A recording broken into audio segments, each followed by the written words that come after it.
has tested positive. What's going on, YouTubers? So before I start this video, I'm gonna preface this with just a warning that I am not trying to hype the coronavirus. I'm not saying there's a conspiracy. I'm not making this video to argue with anyone, so please spare me the comments. I know most of you that are sub to me, you know who I am. But if anybody else comes across this video, I want you just to listen to me. Just hear me out. I think with this whole coronavirus, people are getting on edge. People are getting on each other's nerves. People are starting to see this whole thing in different perspectives as far as how they view it, where they're at, whether they're in the major populated city or out in the country. They're going to see this virus in a different manner. And that's fine. You can't tell people how they should feel, right? At that moment when they're going through it, people feel what they feel. And I think we fail to realize that. We fail to realize that everybody is looking at this in a different aspect. I'm going to kind of jump around all over the place, but again, I'm going to try to stay focused on this topic. Yesterday, I decided to, let me back up a little further. I was, keeping my ear glued to the news media, the channels, and no, I don't believe everything the news media says, but I pretty much was streaming like YouTube, anything that was like within the hour, or live streaming about the coronavirus. I'm talking about the doctors who make the announcements, to the presidency, cabinet, to the news media, to just people that I'm sub to or people that I've come across, what their take is on this. Because I want as much information as I can, right? I want to not so much educate, I want to inform myself and make sure that I'm staying on top of maybe what's coming or not coming. And I thought about this yesterday. I thought, man, we are all living in a time right now, this moment. We are living at a period in our lives that I never thought I would live through. And that is, I can't recall, I don't remember living through a period in my lifetime. I'm 45, where they've announced a global pandemic. Global, not your local area, not your city, the counties infected, the state, not even just the United States. This is a global pandemic. That means that everyone around the world is being affected by this. Travel, cargo, the economy, business trips, cruises, airlines, NBA. I heard they canceled St. Patty's Day parade. In Texas, the Houston rodeo is going on right now. They're about to close that, close that down. There are a lot of things that are happening. I mean, they're just happening quick. And I think we're going to see those things happen before they get better, obviously. Schools are extending their spring break. Once it hits at the government level, because it's already hitting the private sector with the NBA canceling and them not televising live shows anymore in the entertainment field, like people that show up for live tapings of game shows, etc. Once it hits government, it just trickles down to state, city, county, local government official offices. We're eventually going to see that. And yesterday I was thinking, man, I and you, whoever's watching this, we're gonna end up living through a period of our lives where we live through a global pandemic. You read about it, right, back in the day, the different plagues that hit the world, but we're living through it now. And then I kept thinking about it, and I was having a conversation with my coworker, and I thought, I bet that government and state right now is discussing businesses closing.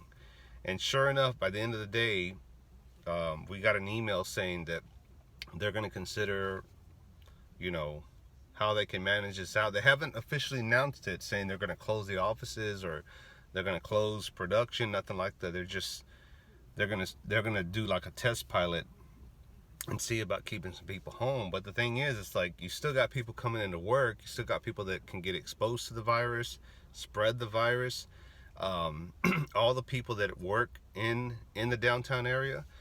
How do you contain that? And I just heard on the news there's two ways: you stop mass transit, and then or you test mass populations. And right now they're not able to keep up with that demand or have the test kits available.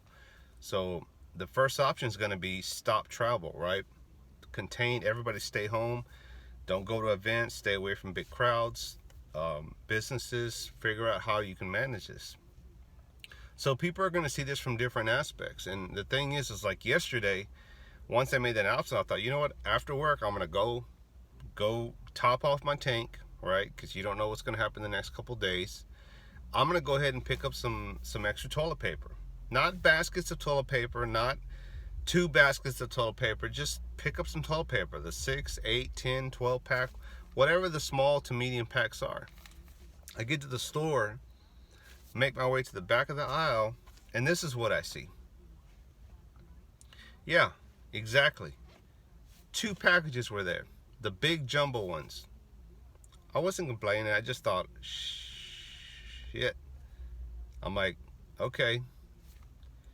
I got 2 options here. One, grab that 1 or 2 jumbo that's left there, and then I'm good for the rest of the month and into next month. Or I can leave the store and say, I didn't want to get that much, I just won't get none at all, and then need it a couple of days later thinking I should have grabbed that toilet paper. Panic has caused people to go out and just hoard things. And again, I'm going to go back to what I said at the beginning. You can't tell people how they should feel, how they should deal with it, because everybody panic levels is different, right? I'm not saying I'm panicked or I'm going to go hoard it and then turn around and sell toilet paper for $10 a roll. No. What I'm saying is you do what you can with the options that are available, right? So I had 2 options. One, go ahead and buy those 2 jumbos or buy one of them, which I did. Or leave the store and say, I don't want a 24 pack. I just came in for a 6 pack. They don't have what I need. I'm leaving. They had nothing on the shelves. And then I get shit from people that I know that I shared that with, and they're, ragging on me. I'm thinking, okay, hold on. I didn't create the pandemic.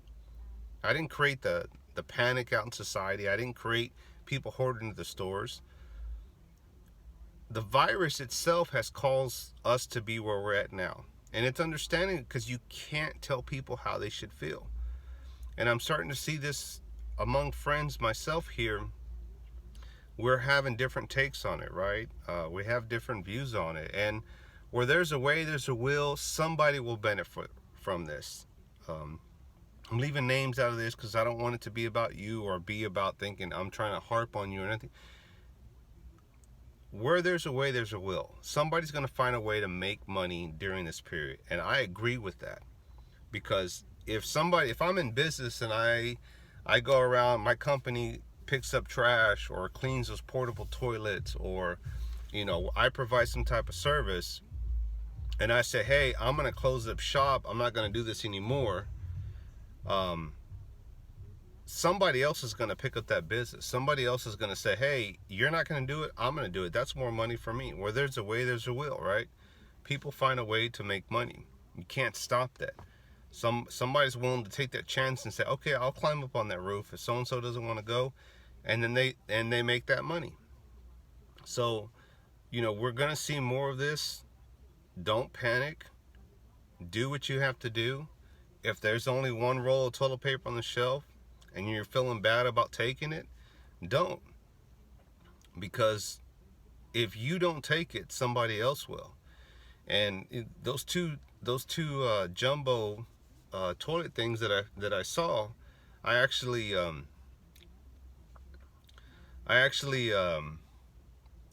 saw a lady right behind me, and she just I turned over, and she goes, "What's going on?" And I said, "There's nothing else. This is it." And she's like, and I could tell she wanted one of those rolls, so I was like, do you want one? And she goes, well, I didn't come in to buy that much roll. I said, if you don't buy it, somebody else will. And she goes, yeah, you're right. And she probably didn't want to buy that big old roll. Those things were running anywhere from 19 for the cheap brand, all the way up to the name brand was like $26.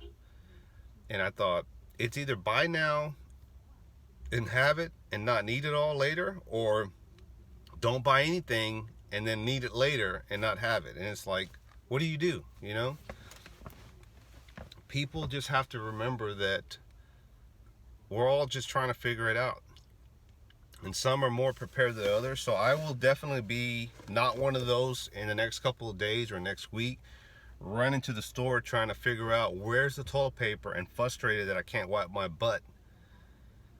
And I'm not going to be mad at anyone else because I didn't get my toilet paper. I'm going to be mad at myself because I should have bought that big old jumbo roll that I saw at the store, which I did get. And I happened to find another little section and I picked up a second one. I didn't feel bad about it. When I got to the register, this guy was like looking at me, and then he was just like, man, people are just panicking. I said, I hear you. That's all they had. I wasn't planning on, and I felt like I had to like kind of explain to him the reason why I got this is because there's nothing else there. I was looking for the small packs, but I shouldn't have to explain that. You should know that. It should be common sense, but not everybody is at your level, right? Not everybody will see the world the way you do or be prepared in that manner. So I got some shit last night from some family like, why? Please tell me you're not one of the crazies. I'm like, you looked at that picture and saw the wrong thing. Instead of just saying, hey, I see 2 jumbo packs of toilet paper. It's not like you had a choice to get a small roll versus a large roll. That's all there was. And then what are you going to do when you run out of toilet paper? You're going to start stealing from your job. I guarantee you, people are going to start taking rolls from their job. They're going to start taking rolls from the private sector, from businesses. Keep your head on a swivel. Be cautious. Be safe. Don't panic. And we're going to get through this. And don't be mad at other people for preparing or thinking ahead before you. Because I guarantee you right now, people that prep, they're not loving this, but they're loving the fact that they've been prepared. They're loving the fact that they're good. They're just watching the rest of us scramble around for stuff that we should have already had. And I don't think it's a hard time to sell people on the whole thing as far as being prepared. You have to defend for yourself, and you have to look out for yourself. And it kind of sickens me when I see people buy the mask or buy toilet paper and then turn around and want to make a lot of money. But that's just my opinion. I can't stop somebody from thinking outside the box and thinking, I'm going to make some money off this. And then I got people that are pissed off, and I'm like, why are you mad at me? I didn't create the virus. I didn't hoard all the toilet paper. I don't have like my garage halfway filled with water bottles and toilet paper. I just got what I could. You know, now I'm good, you know, and I picked up some canned food and not just that, but I shopped for my grandfather too. So, you know, it's one of those things. It's like, you're mad because you didn't get on it. You're mad because now when you go to the store and you're out of your comfort zone, there's nothing there. But you have to take care of yourself because the government's not going to do that for you. Anyway, it's all how you look at it. Don't be mad at your neighbor because they took the time to prepare and you didn't. Right out.